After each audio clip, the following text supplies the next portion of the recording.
What's going on, everyone? Welcome back. FantasyTeamAdvisors.com, bringing home the bacon. MLB DFS video for Sunday. It is May 28th. We are back. Hopefully you're having a great Memorial Day weekend and huge day on Saturday. The video went awesome. We hit in the middle. We almost hit 100. We went over 50. I think we had like 70, 75, something like that last I looked. So awesome. And if you know what I'm talking about, we'll get into it. If you're new to the channel, anytime these videos, you subscribe and like the video, and anytime and leave a comment. Anytime the video gets at least 50 likes, someone's going to win a week MLB pass. Anytime we get 100 plus likes on a video, someone's going to win a month pass to FantasyTeamAdvisors.com. So huge, awesome. Love the interaction, love the questions, love the comments. Again, I was out after the video, so I got to the questions when I could. If you have questions, always tweet at us at advisors_team. I'll see those quicker than the YouTube if they're questions. But yeah, we're still going strong. The videos are doing awesome. You guys are subscribing, which is amazing. We are trying to get to 10,000 subscribers before the All-Star break. So if we do get to 10,000 YouTube subscribers, we'll randomize all the subscriber list, and someone will win a lifetime pass. Also had a bunch of questions about the year pass. We're going to be doing that. So anyone who is interested in a year pass for right now for $50, a year pass will be $99 after the All-Star break. So anyone interested in a year pass to MLB, NFL, from FantasyTeamAdvisors.com, hit me up on Twitter at advisors_team, and we'll get that right away. So that being said, I want to go through the winner real quick, and then we'll jump into breaking down. And I did add a couple of things to the website yesterday morning, and I hopefully you saw it. If you didn't, we will go on and look at it after this video. So stick around to the end of the video. We'll look at the website, what you can get, and what we added yesterday. So we're going to randomize this 3 times. On the 3rd time, that is the winner. I'll have you message me here, and then you can hit us up on Twitter at advisors_team. So good luck to everybody. This is anyone who left a comment on yesterday's video because it got over 50 likes. So 1, 2, and the winner is Reed Jones. Congratulations, Reed Jones. If you see this, like the video, leave a comment below, and hit me up on Twitter at advisors_team. So that being said, we're going to break it down. So not all the pitchers are out yet, which kind of stinks, but for the most part they are. So we're going to break those down. We're going to look at the pitchers on the slate. Then we're going to look at the bats that are on the slate. If you have a little bit more and you want to see a little bit more, click the link in the description below. That is today's article. You can see about the top 5-ish that we like pitching-wise, and then top 3 at each position the rest of the way. If you need a little bit more help, you can subscribe to FantasyTeamAdvisors.com. $10 a month right now until the All-Star break, and then it will go up once NFL content starts coming out. So check that out right now. So first game on the slate, it's the early game, which you can't play unless you go early only, which I wouldn't, because there is 2 hours difference in between. And we don't have both pitching. We have Gavin Stone versus to be announced right now. This is that Peacock game of the week or whatever it is. So you can't watch it if you don't have Peacock Plus or whatever it's called. So looking at this, not a lot. Depending on what pitcher comes out, then I'll look at probably both of the bats. Again, we can't go over it. There's nothing to go over. Gavin Stone never. I think this is his 2nd start, and then we're still waiting for who Tampa Bay is going to put out there. Kind of the same thing here. Rangers at the Orioles. You got to be announced for the Rangers versus Kyle Bradish. Again, though, I know he's only faced him 26 times, 182 batting average, 26.9 K percentage. Texas is really hot right now. They're putting up a ton of runs every game. I don't trust him. The ball does fly out here, which you can check out at the ballpark rankings that we have over there. So if I'm, without having all the numbers, I don't know who the Texas pitcher is. I will look at that when it comes out, but I am looking at Texas as a whole, as a stack here, just depending. Adolis Garcia, Corey Seager, Josh Jung. Really depends on who's in there. But that's kind of my thought process there. So I will be stacking the Rangers, maybe their pitcher when it comes out. We don't have it yet, though. Next game, Padres at the Yankees. Guys, I told you I liked Luis Severino yesterday, and I think he went 7.2 innings, I believe. What should have got out of it with the lead and possibly with the win, but Gleyber Torres booted a ball. They ended up scoring there. The Yankees came back and won in extra innings, but he looked good. Love it here for Garrett Cole. So we've got Padres at the Yankees. We got Yu Darvish versus Garrett Cole. We got Darvish really hasn't faced him, which is crazy because he was with the Texas Rangers a while, but the team that when he was with the Rangers, those Yankees aren't on this team really. But in the limited time that he's seen him, 29 plate appearances, 154 batting average, 31 K percentage. I kind of do like this because the Yankees are striking out and they're not putting up a ton of runs right now. That being said, it's the Yankees. They're at home. I think this is probably more of a tournament option. Darvish is more of a tournament pitcher, whereas Garrett Cole, I love him for both. I love him. I know he had a kind of a crappy outing his last time, but he's been pretty damn good all year. Orioles just hit him well last time. But I'm still looking at Garrett Cole here against the Padres. 149 plate appearances, a 236 batting average, 26.8 K percentage. So let's look at the bats here. The Yankees bats in 29 plate appearances, probably not much. I'm going to say probably Rizzo. Harrison Bader, 0 for 10. Rizzo, 2 for 8 with a double. LeMahieu, 2 for 5 with 2 doubles. That's basically it. So while he is a tournament option, I think you could look at some of these Yankees bats. I don't know if they're a full-fledged stack in this slate, but they could be. And on the flip side of that, Garrett Cole, what numbers have the Padres put up against him? So anyone that's, Matt Carpenter facing his old teammate, 14 for 43 with a double and 4 home runs. It's a 326 batting average. He hit home runs in this stadium last year for the Yankees. We could look at that. You've got Xander Bogaerts, 9 for 38 with a double and 3 home runs, 237 batting average. Rugi Odor, 2 for 6 with a double. Juan Soto, 4 for 6 with a double and 2 home runs. So I honestly don't mind some of these bats. If I were taking some of these bats, it'd be Matt Carpenter, it'd be Juan Soto. Fernando Tatis Jr. is hitting a home run in every game of this series so far. I wouldn't put it past him to have another one in this game here. But I do like Darvish for tournaments, and I do like Garrett Cole for both.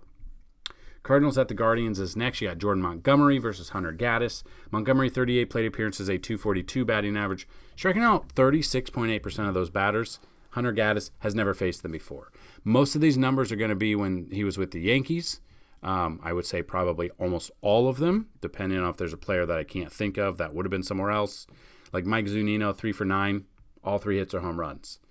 Ahmed Rosario, 2 for 5. And then everyone else has a single. 3 other people have a single. And that's basically it. Probably leaning more towards Montgomery here. Might be a tournament option, might be cash. Just depends on what kind of lineup you're making on FanDuel. On DraftKings, SP1, SP2 for either. Don't really mind. 38 plate appearances, a 36.8 K percentage. I like Montgomery here. If I'm taking a bat out of here, probably taking Mike Zunino, maybe a Jose Ramirez, maybe a Miles Straw. Just really depends on who's out there. Hunter Gaddis, you could throw him in a tournament. There's just other options that I'd rather have than Hunter Gaddis, though. White Sox at the Tigers of the next game. Dylan Cease versus Eduardo Rodriguez. I feel like he just faced them. Let me see. Maybe not, though. He hasn't faced him this year. Dylan Cease, his strikeouts they're lower than what we'd like. They're not the same strikeouts as last year. He had 3 strikeouts his last game, the game before that, 3, 5, 6, 6, 3. So a little bit skeptical on this, but it's against the Tigers. I know they hit home runs yesterday. I'm still looking at Dylan Cease here. I'm sure there's a cease and desist joke here somehow, some way. Off the top of my head, can't think of it. But I would take Dylan Cease here against Erod and the Tigers, both cash and GPP. Flip side of that, Eduardo Rodriguez, 76 plate appearances, 197. I kind of would take him in tournaments. We did look at him last time, which would have been, Tuesday or Wednesday, whenever he pitched the 23rd against Kansas City. 5 innings, 4 runs, 2 of them earned, 9 strikeouts, though. Still had 19.3 fantasy points against Kansas City. Did get the loss, though. I'll throw Erod here in a tournament, but we know that the right-handed batters for Chicago, they can hit. So let's just look at the bats real quick. The Tigers' bats against Cease that have had success.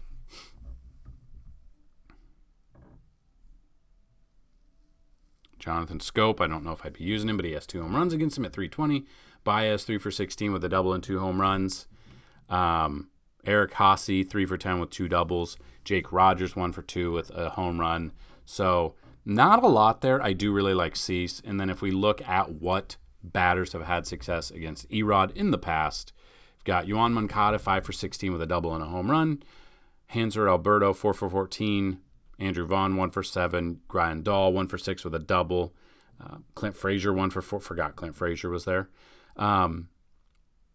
Lou Bob, 1 for 4 with a double. So, I mean, they've had success, but not a lot of success. So I don't mind either of these. Probably not stacking either team. There are, once batter trends come out and the lineups come out, then we can kind of see who we would like on the one-offs. But I just don't think the White Sox or the Tigers are really teams I'm going to be stacking on this slate. So kind of looking at that, I like both of these pitchers. I think Cease is more of a cash option. I think Erod more of a tournament option. Then you got the Nationals at the Royals. You got Mackenzie Gore versus Daniel Lynch. Gore's never faced him before. Again, a pitcher against Kansas City in Kansas City. I'll have some exposure. Probably won't have any exposure to Daniel Lynch. Probably looking at some Nationals bats when the lineup comes out. Maybe a little bit of Mackenzie Gore as a tournament option. I don't trust him in cash enough, though. So that's kind of my thought process. Luis Garcia for the Nats has been on fire recently. He's one that sticks out to me right off the top of my head. Daniel Lynch obviously faced 11 plate appearances, probably 2 players, maybe 1 player. Candelario, 3 for 11 with a home run. Don't mind Candelario. He makes a stack for us. When I do stack Nats, he's in them. Luis Garcia, Candelario seem to be in all of our stacks there. So I honestly don't mind a national stack against Daniel Lynch, but they haven't seen him much. That's just kind of a thought process there. So in this game, I'd look at Mackenzie Gore for a tournament option. I'd look at Washington as a slight stack. Probably not a 4 or 5 team stack, probably like a 3, but that's kind of where I'm at right now. Blue Jays at the Twins, you got Jose Barrios, who has looked terrible most of the past year and a half. He's been looking good lately. Now he gets to face his old team, which he has had success against. 73 plate appearances, a 26K percentage, 169 batting average. Going up against Bailey Ober, 25 plate appearances, 250 batting average, 24K percentage. Honestly, don't mind either of these pitchers. I think Barrios is more of, if you're twisting my arm, he would be more of the cash option, and you would look at Bailey Ober here for the tournament option. So I would look at Barrios, cash, Ober, GPP. As of right now, don't know if I'd stack either of these teams. If I'm leaning towards stacking a team, it would be the Blue Jays against Ober, but as of right now, I'm not until the batter trends come out, until the lineups are posted. That's when it'll all start to come together. So that's why if you sign up for $10 a month, you can go check out everything we have to offer, which we will show at the end, and you can see everything we do offer for MLB, which is a ton, and we keep adding stuff every day. If you guys have suggestions of things you would like to see with the premium content, let me know. If it's doable, we'll throw it on the website. Giants at the Brewers is the next game. Alex Cobb versus Colin Ray. Now Colin Ray got sent down, and now I think it's his second start since getting sent down. Looking at Alex Cobb, 51 plate appearances, a 114 batting average, which isn't bad. Only 15.7K percentage, so he's not getting a ton of strikeouts against them. Did get the win on Tuesday against the Twins, 3 runs on 6 hits and struck out 8, which isn't bad. He went 7 innings there. 8 Ks. That ties his season high in Ks. Other than that, though, yeah, he's getting like 3 strikeouts, 5 strikeouts.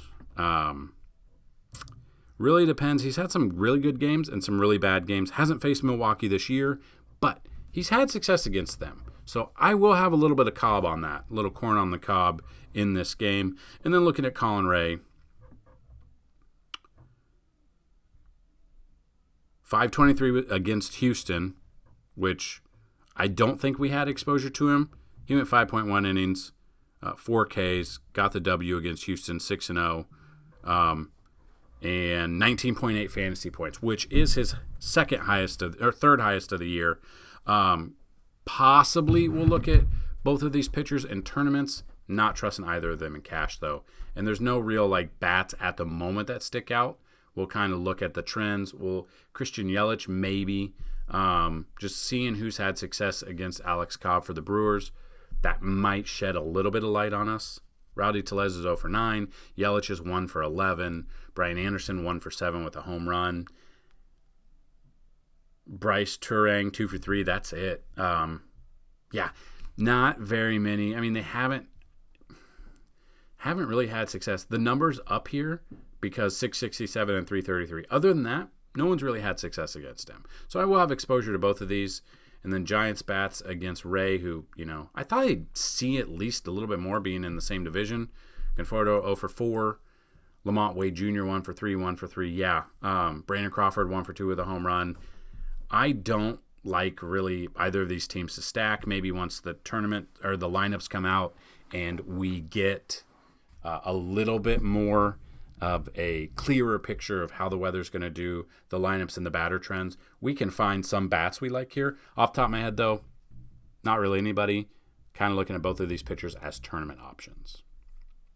Reds at the Cubs is the next game. You've got Graham Ashcraft versus Drew Smyly. Ashcraft, 44 plate appearances, a 297 batting average, 15.9 K percentage. Flip side of that, Drew Smyly, 76 plate appearances, a 265 batting average, 22.4 K percentage. Now, Smyly is 5-1 on the year, which is, if you would ask me at the beginning of the year, I would have said absolutely no way. Against the Mets, but the Mets have been a mess lately. 7-2 was the final. He got the W in that. 5 innings, 5 Ks. He's been very, very up and down. He's got the fantasy points. He just hasn't had a ton of strikeouts. Against Houston, he was good at 25.1. Against Minnesota on DraftKings, 17.9. Against Washington, 18.2. Obviously, when he lost that perfect game, the way he lost that perfect game against the Dodgers, 40.7 fantasy points because he had 10 Ks. So this Reds team can strike out. The problem is this ballpark loves to give up runs too, which you can find on the website. I will have exposure probably to Drew Smyly. Don't think I'll have any exposure to Ashcraft here. But we can look at the numbers and see what they look like. So Ashcraft against the Cubs. Patrick Wisdom, 2 for 9 with the home run. Ian Happ, 3 for 6. Nico Horner, 1 for 7 with a double. Chris Morel, 3 for 5 with a double. And Yan Gomes, 1 for 3 with a double. So they've had their fair share. But I just don't trust Ashcraft enough, especially in this ballpark. And then if you want to look at the Reds against Drew Smyly, who've had success, just looking. Kevin Newman, 5 for 18 with a double and a triple. India's only 2 for 10. Tyler Stevenson, 3 for 10 with a double. Nick Senzel, 2 for 10 with a home run. Spencer Steer, 2 for 4 with a double. That's really it. Nothing jumps out and says, here we go. So I will have exposure. Probably more of Smyly. Probably more of tournaments, but he might sneak his way into a cash lineup, especially on DraftKings. Mets at the Rockies. This will be the first day that we haven't thought about using a pitcher, which is crazy to think about. Tyler Meagle versus Austin Gomber. Meagle, 25 plate appearances, 250 batting average. Gomber, 73 plate appearances, 209. I don't like either of these pitchers. Nothing about these pitchers scream use me. So looking at that, let's see the bats. So Colorado bats against Meagle that have had success. Grichuk 0 for 4. I mean, not much. Elias Diaz 2 for 3. Tovar 1 for 2. Brenton Doyle 1 for 2. Harold Castro 1 for 2, which are all 500. And then Diaz is 2 for 3, which is 667, which brings the number up to a 250 batting average. Seeing that, it's maybe throw him in there. Maybe think about putting Meagle in there for tournaments. But again, it's Coors. They just don't have the Verlander name and reputation, the Scherzer name and reputation to even think about putting them there. And then the Mets, who have had success. Let's see if they've had success against this lefty. I'm saying Alonso probably. Tommy Pham, 2 for 11. Lindor, 4 for 11. Nimmo, 3 for 6. I mean, no one has a home run. No one has a triple. There's 2 doubles. Jeff McNeil has a double, and Lindor has a double. Other than that, they really haven't had success. I think that kind of probably turns around, but I just think this is a slate where you don't have to use Colorado bats. Most of the main slates, though, on a Sunday are the weird ones where you don't have the very early games and you don't have the afternoon, the late afternoon games, and then obviously you don't have the Sunday night baseball game. So, and Sundays are the day where if a player's going to get rest, or he's kind of a person who gets rest, he will get rest. So Sundays typically, now you might know this, you might not, Sundays typically in MLB are when the catchers get rest. Or if there's a superstar who might get hurt or injury prone and they have a Monday off, they might sit on Sunday to have 2 days off. So that is something to think about when you're building your lineups. You got to make sure they're obviously in the lineup first, which is really good because now Fanduel and DraftKings, FanDuel at least sends you a notification that, hey, this player is out, replace them. They didn't used to do that. They didn't even used to give like a notification that said out. And that, I want to say it was like 2014, 2015. So it's come a long way, has come a long way. But yeah, probably not using either of these pitchers. I don't even know how I got off on that tangent. Astros Athletics is next. Christian Javier versus Luis Medina. You know my thought. Take a pitcher against Oakland in Oakland. It's the Astros. I'm taking Javier. I'm taking the Astros as a stack of some sort. We'll wait till the lineup comes out. Probably some sort of stack of Altuve, Bregman, Pena. If Chas McCormick is there, always got to give some love to Jordan as well. Flip side of that, I'm not using Medina at all. I'm not using Oakland bats at all. So Javier, 54 plate appearances, 255 batting average, 24.1 K percentage. A little bit higher. I'm still taking him against the A's. Marlins against the Angels. You got Yuri Perez versus Patrick Sandoval. Love Perez. Loved him. He's made, 2 or 3 starts now. His K per 9 is over almost 11, which is great. We did take him against Colorado. It was in Colorado. And if you were here for that, I kind of said, hey, this is one that I would kind of pay attention to. I'm going to use him in tournaments, but it is Coors, and he did give up some runs. Let's see how much he costs. And he might not. Yeah, he's not even on. This is what sucks. You have to play like the afternoon slate. He's not even, at least on DraftKings right now, there isn't an all-day slate. He isn't on the main slate. So you kind of have to look at the afternoon set of games. Then that's where you can find Yuri Perez. 7,300, averaging 15.1, 1-1 record in 3 starts, 16 Ks. Against Colorado, in Colorado, 3 strikeouts. Then the game before that, against Washington, 6 strikeouts. In his major league debut against Cincinnati, wasn't a no decision, but had 7 strikeouts. So he's got the electric stuff. The Angels are one that might be able to get struck out. I'm leaning, honestly. I love Yuri Perez. He's still not like a player that I trust for cash. I would use him in tournaments. And the flip side of that, Patrick Sandoval against the Marlins, only 23 plate appearances. Don't know. 21.7 K percentage, but a 313 batting average. Gurriel, 2 for 5 with 2 doubles. This is inflated. You can see 400 batting average, and someone has a 500 batting average. Then 2 people have 1 hit and 1 at-bat, which is 1,000. So those numbers are inflated. I might take now, depending on what the implied run total is and the Vegas odds, I feel like this could be a very low implied run total for both teams. I don't mind either of these pitchers. I think probably both tournament pitchers, but I don't mind either of them. The offenses, no one really sticks out to me that I'd want to use. Sandoval's numbers are inflated because, one at bat, 1 hit, that's 1,000 batting average. It's going to be really high up there. That is why it is inflated to 313. And then we obviously know Perez has never faced them. The Red Sox at the Diamondbacks is next. You got Tanner Houck versus Merrill Kelly. Now, Houck is more expensive than Yuri Perez. So I do remember his last start on May 22nd. He did get 23.9. I said I liked him, but not in cash. And it's kind of the same thing. He had 8 Ks in that game against the Angels. Against Seattle, didn't do too well. 5 Ks, 3 earned runs. He's given up a ton of earned runs. That's kind of where I'm at.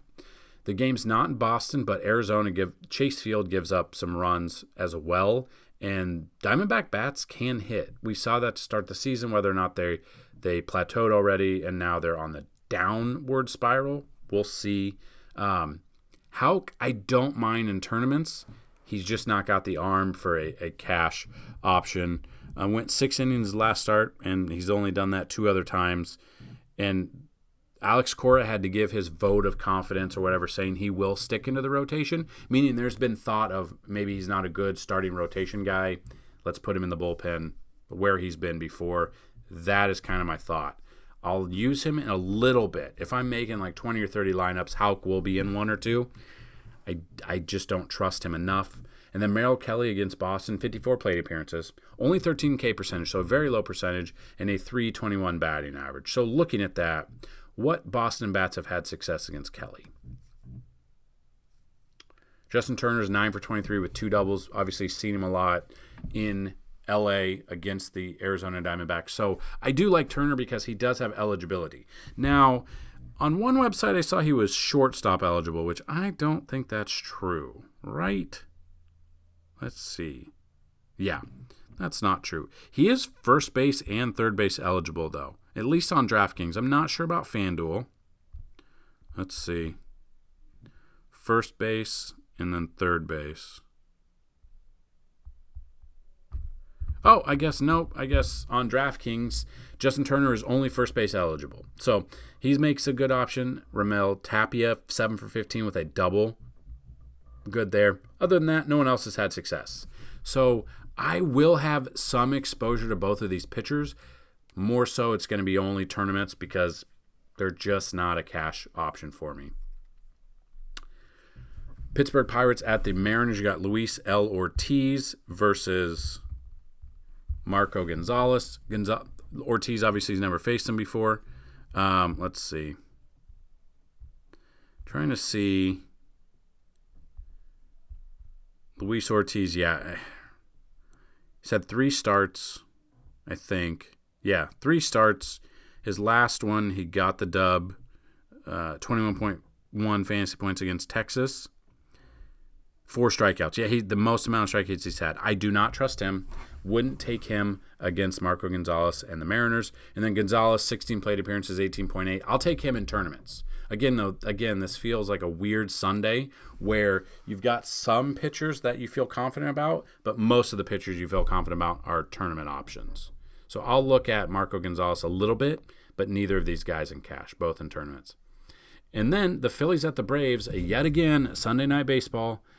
Dylan Covey versus Spencer Strider. Covey, 16 plate appearance. And you can't play this unless you play the single game. So I'll just kind of go over it if you're sports betting, but other than that, you can't really play it.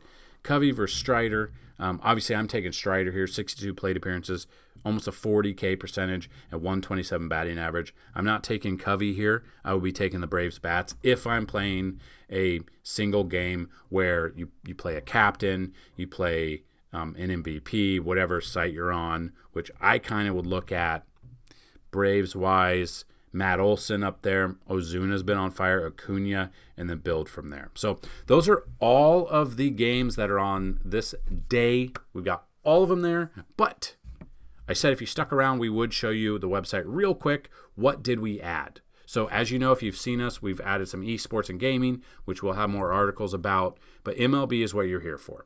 So MLB, we have all of these right here. So all of this information is yesterday's slate, but we'll go over it real quick. So BVP, a lot of people like BVP. A lot of people hate BVP. We give you an option. So it's up there. It's free. Check it out. It goes by each position. BVP, catcher, first, second, third, shortstop, outfield, and you can sort it by however you want to sort it. You can see their numbers for them. With BVP, you kind of want to see a minimum 20 at-bats to even consider putting them in that thought process of, I got to use this guy because he's had success. some people, unless you're like 10 for 10 with 10 home runs, obviously. But that's kind of the thought process with BVP. You got stolen base targets, so this is good for prop bets. You can see the player, the pitcher, the opposing pitcher, how many he's given up. So if you sort it by there, you can see Logan Webb is giving up 18 stolen bases. Now with the new rules, you're going to see more stolen bases this year, which we already have. And then you can kind of see who's stolen bases. So in theory, Christian Yelich against him would have been a good bet there. Contrarian stacks. Now this is part of the premium content, but these contrarian stacks are like also known as leverage stacks. So looking at this, you can kind of see Fanduel and DraftKings stacks. Philly would have been there. Ownership percentage. And you kind of got to look at the ownership percentage because depending on what you're doing, you want a lower ownership percentage in tournaments because if it does go off, so if the Phillies win off and they were lower owned than, or I guess Seattle, Atlanta was 44%, a lot of things. If you check that out, if they go off, you should have leverage on the field, meaning if they do go off, they're lower owned, you should take down some more money. So this is very helpful for people. This is something people ask for. We have the cheat sheet, obviously, on the website. Cheat sheet consists of cash and tournament options. Let's check it out. So cash and tournament options, and then stacks here, and then who we like in those stacks. Core lineup plays. These are the lineups. Not every advisor will post.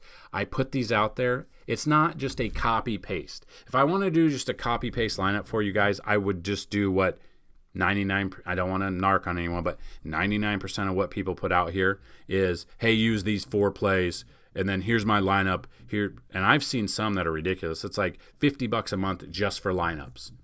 No, we do $10 a month and we give you a ton of information. If I was just in it for the money, I would just put this stuff out and it would not be $10 a month. And then with that, we do have the home run shot, or the boomstick shots is what we call it. Home run picks.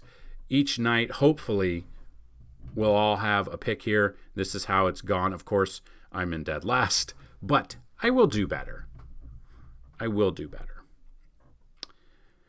So then MLB, we've also got prop bets. And those are just the prop bets during the day, so hitting bets normally. Betting odds is Vegas numbers. So this is very helpful for implied runs total. Like I said, it's got all the pitchers that are currently listed. It's got the opponent, what ballpark it is, and you can couple this with the ballpark ratings. And then you can see the money lines and then implied run total and kind of build through there, which is very helpful for people. The ballpark stats and ratings. This has been a huge hit with you guys. I've seen it. I've heard it. So you can see like Coors Field giving up the most, and this is through the prior day, giving up the most amount of runs, what their run rating is, and you can go check out home runs and go all the way through, and that does help you build lineups through there. We've got through here, you've got umpire factors and stats. So this is one I added yesterday because people are like, what does this mean? So this means, it's not working right now. Usually it works. Let me see if I can get it over here real quick.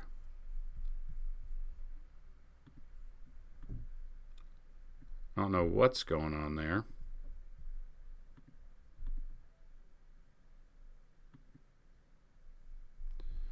Okay. Yeah, I don't know what that was. That was weird. So it's a running list. We obviously can't do anything until it is shown and people are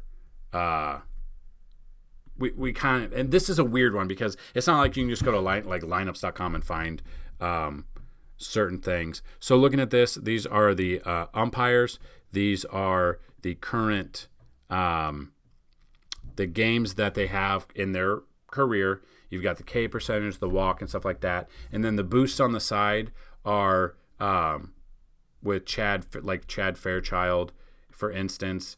The boost of 1.02 means he's 2.02 times more than the mean to give strikeouts. So that would give the pitcher the upper edge. So you'd look at that, you'd look at the pitcher, you kind of see same thing with walk boost, run boost, stuff like that. You can see what pitchers are, in theory. And then on the other side, you could see how the bat. So that is a way to see how an umpire umps a game historically over however many games he's played.